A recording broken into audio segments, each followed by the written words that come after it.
Hello बच्चों, चलिए दिए गए प्रश्न को समझते हैं। जांच कीजिए कि क्या समीकरण x प्लस 1 का घन बराबर है x का घन प्लस x प्लस 6 द्विघात समीकरण है या नहीं। हमें दिए गए समीकरण को हल करके बताना है कि यह द्विघात समीकरण है या नहीं है। तो चलिए सबसे पहले हम मुख्य अवधारणा की बात करते हैं। द्विघात समीकरण का मानक रूप होता है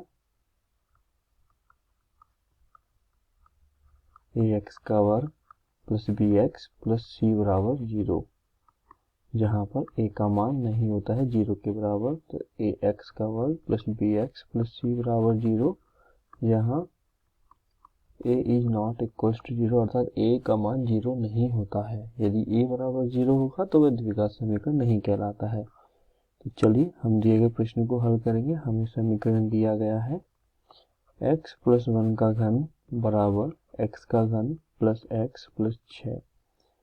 ये जो हमें दिया गया है x प्लस 1 का घन, ये a प्लस b का घन का सूत्र होता है। हम उसको लिख लेते हैं पहले, चूंकि a प्लस b का घन होता है a का घन प्लस b का घन plus 3a square b plus 3ab का स्क्वायर।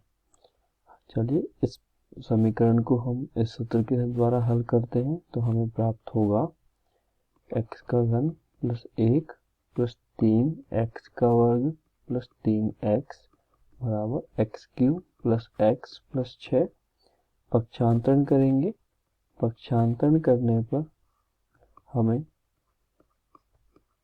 प्रश्न को आसानी से हम हल कर सकते हैं। तो चलिए दाएं पक्ष का बाएं पक्ष में पक्षांतरण करते हैं तो हमें प्राप्त होगा x की घात 3 प्लस 1 प्लस 3x का वर्ग प्लस 3x माइनस x की घात 3 माइनस x माइनस 6 बराबर में 0। ये प्लस का x क्यूब, ये माइनस का x क्यूब कट जाएंगे। तो देखें हमारे पास क्या बचता है, 3x की घात 2 प्लस का 3x माइनस का x प्लस का 2x प्लस का 1 माइनस का 6। हल करने पे हमारे पास आएगा माइनस का 5 बराबर 0। ये हमारा ये एक हमें समीकरण प्राप्त हुआ है प्रश्न में दिए गए समीकरण को हल करने पर, जहां हम इसकी तुलना उपरोक्त समीकरण की तुलना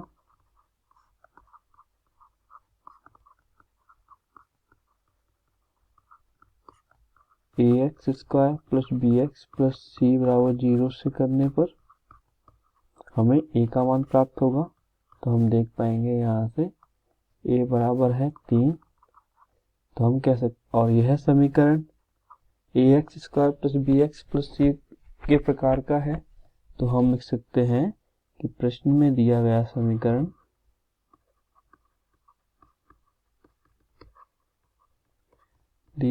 समीकरण को हल करने पर यह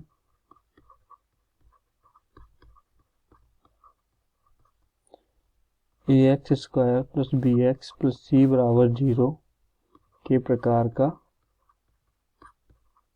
प्राप्त होता है।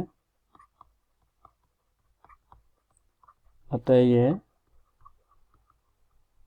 द्विघात समीकरण है जहां a बराबर 3 है।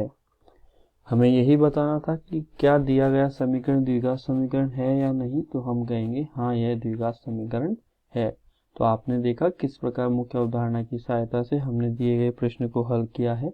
आशा करता हूँ आपको यह समझ आया होगा। धन्यवाद।